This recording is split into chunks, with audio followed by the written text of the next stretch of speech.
Meu nome é Clara, e por quase 50 anos vivi com um vazio que não explicava, até que numa noite qualquer ouvi uma conversa que não era para mim. Palavras soltas, sussurradas, que partiram meu coração e mudaram tudo. Ela nunca pode saber que ele não era o pai dela. Meu mundo desabou. Eu tinha um pai que não era meu pai? E quem era ele então? Então, o que mais minha família escondeu de mim? Se você quer saber como essa história me levou a uma verdade que doeu mais do que eu podia imaginar, fique comigo até o final. E se essa história te tocar, já se inscreva no canal e me conte nos comentários. Você já descobriu um segredo que mudou sua vida? Vamos começar. Eu cresci numa cidadezinha pequena no interior de Minas Gerais, onde todo mundo se conhece, e as tardes são quentes, cheirando a café fresco e pão de queijo.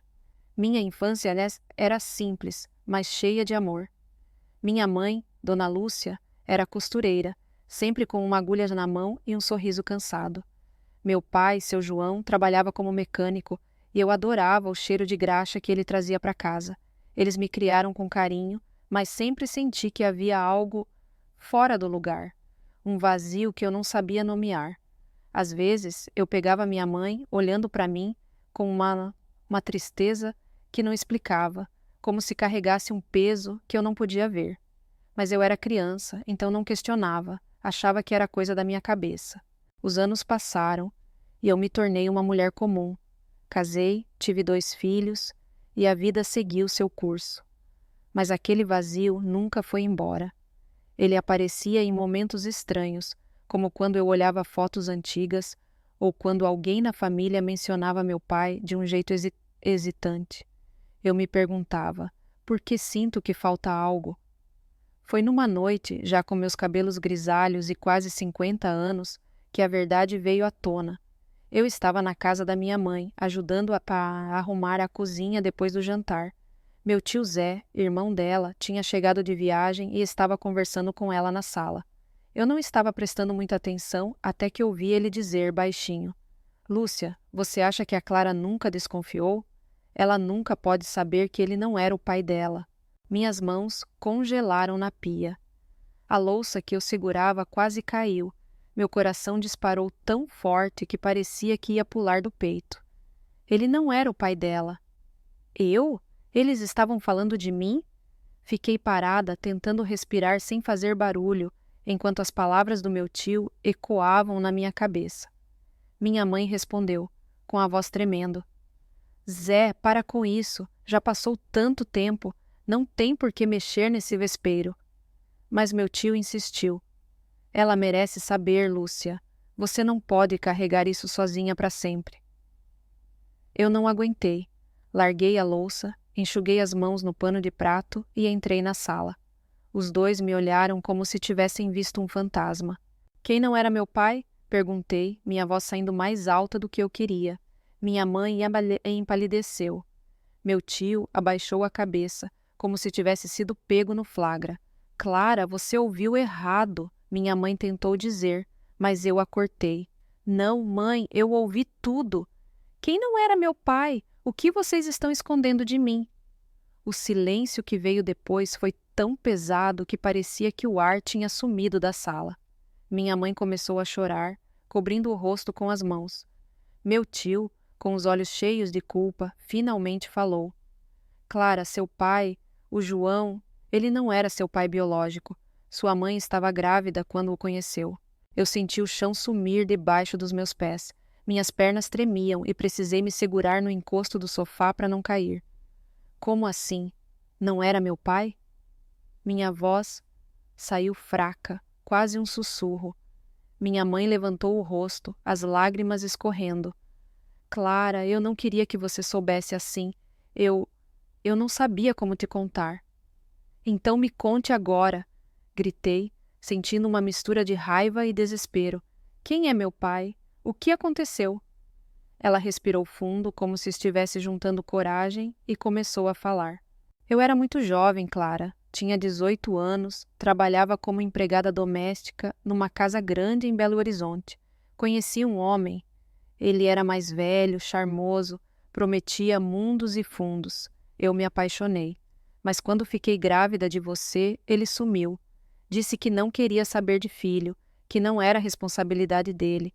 Eu fiquei sozinha, sem dinheiro, sem família por perto. Voltei para cá, pro interior, com vergonha.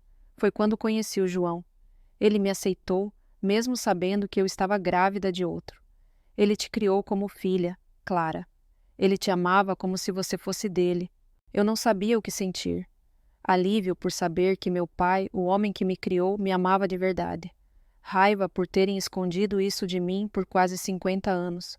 E um vazio ainda maior, porque agora eu sabia que havia outro homem, um pai biológico, que me abandonou antes mesmo de eu nascer. Quem era ele, mãe? Qual o nome dele? Perguntei com a voz embargada. Ela hesitou, olhou para o meu tio, que fez um sinal com a cabeça, como se dissesse que era hora de contar tudo. Ele se chamava Eduardo, Eduardo Mendes. Era um advogado que trabalhava na cidade. Mas, Clara, ele nunca quis saber de você. Eu tentei, juro que tentei. Fui atrás dele, mas ele me mandou embora, disse que eu estava inventando. Senti uma pontada no peito. Meu próprio pai me rejeitou. Eu queria gritar, chorar, mas tudo o que consegui fazer foi perguntar: ele ainda está vivo? Minha mãe baixou os olhos. Não sei, filha. Faz muitos anos que não tenho notícias dele. Saí da sala sem dizer mais nada. Não conseguia olhar para ela. Não conseguia respirar. Passei a noite inteira acordada, com 1000 pensamentos na cabeça. Quem era esse Eduardo? Será que ele pensava em mim?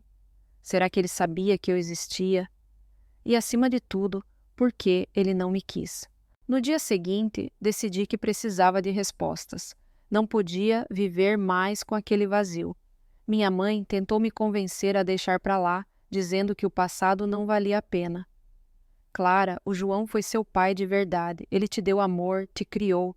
Isso não é o suficiente? Mas não era. Eu precisava saber de onde vim. Precisava olhar nos olhos do homem que me abandonou e perguntar por quê. Então comecei minha busca. Primeiro, revirei os documentos antigos da minha mãe, procurando qualquer pista. Encontrei uma carta amarelada com o nome Eduardo Mendes escrito num canto, junto com um endereço em Belo Horizonte. Meu coração acelerou. Era pouco, mas era um começo. Fui até a rodoviária com o dinheiro que tinha guardado para emergências. Meu marido, Carlos, tentou me convencer a ficar. Clara, isso só vai te machucar. Por que você quer correr atrás de alguém que nunca te quis? Mas eu não podia explicar. Era como se uma força maior me puxasse. Peguei o ônibus e, durante as 5 horas de viagem, fiquei olhando pela janela, imaginando como seria encontrar esse homem. Será que ele me reconheceria? Será que sentiria vergonha? Ou será que ele simplesmente não se importaria, como fez há quase 50 anos? Chegando em Belo Horizonte, a cidade parecia um monstro. Tanta gente, tanto barulho. Eu me sentia pequena, mas não podia desistir. Fui até o endereço da carta, um prédio antigo no centro da cidade. Bati na portaria com o coração na boca e perguntei por Eduardo Mendes. O porteiro, um homem de meia idade, me olhou com curiosidade. Eduardo Mendes? Ele morava aqui, sim, mas isso faz uns 20 anos. Acho que se mudou para o Rio de Janeiro. Ouvi dizer que ele abriu um escritório de advocacia lá. Meu coração apertou. Rio de Janeiro era outro mundo, tão longe da minha realidade. Mas agradeci e saí, anotando cada palavra no meu caderninho. Naquela noite, dormi num hotelzinho simples, pensando no que fazer. Voltar para casa sem respostas não era uma opção. Liguei para o meu filho mais velho, Rafael, e contei tudo. Ele ficou em silêncio por um tempo, depois disse: Mãe, se isso é tão importante para você, eu te ajudo, mas promete que vai tomar cuidado. Ele me mandou dinheiro para continuar a viagem e 2 dias depois eu estava num avião para o Rio. Nunca tinha viajado de avião antes.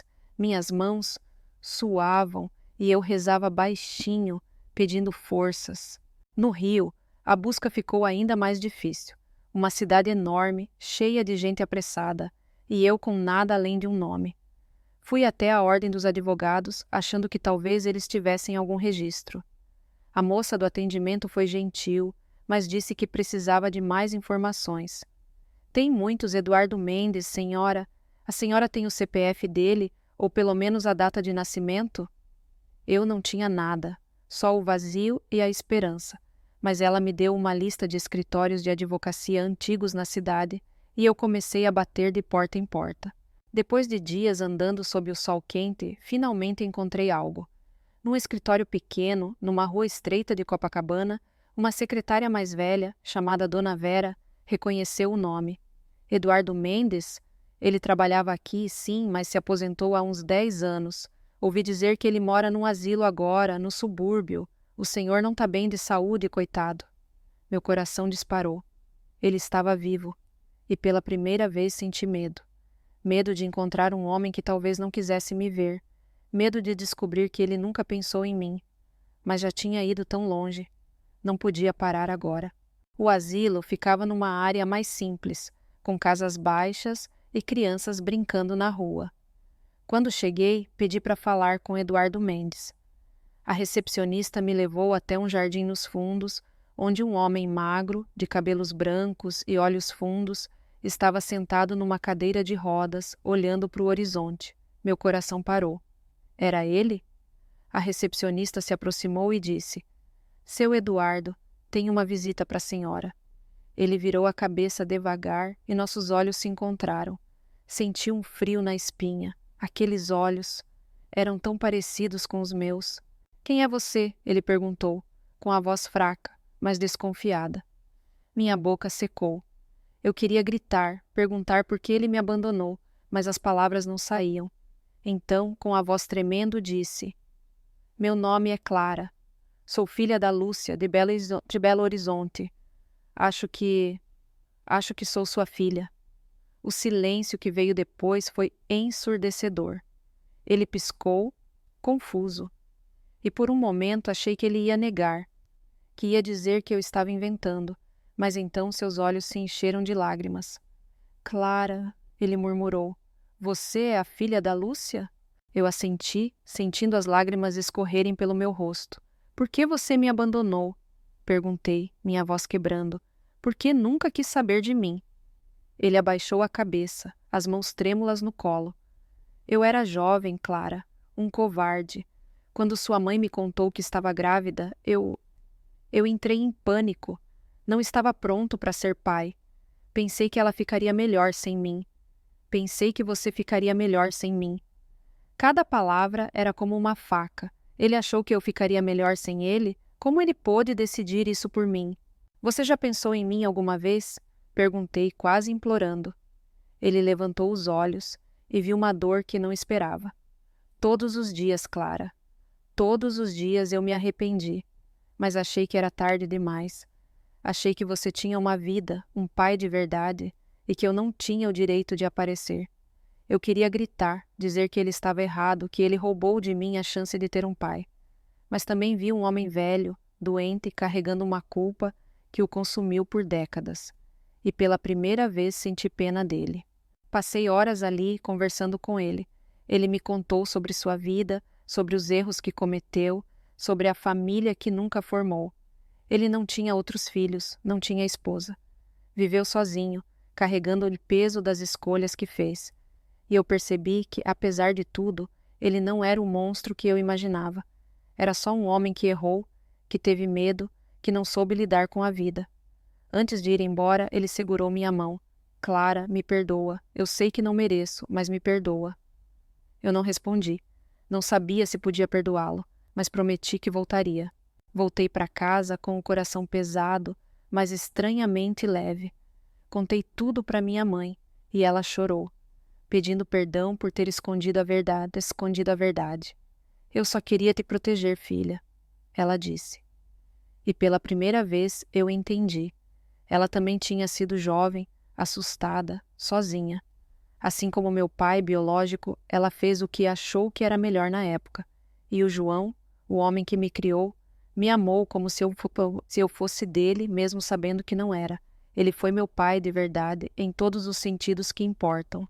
Hoje, olhando para trás, percebo que essa jornada não foi só sobre encontrar meu pai biológico, foi sobre entender quem eu sou, de onde vim, e aprender que o perdão não é sobre esquecer a dor, mas sobre escolher seguir em frente.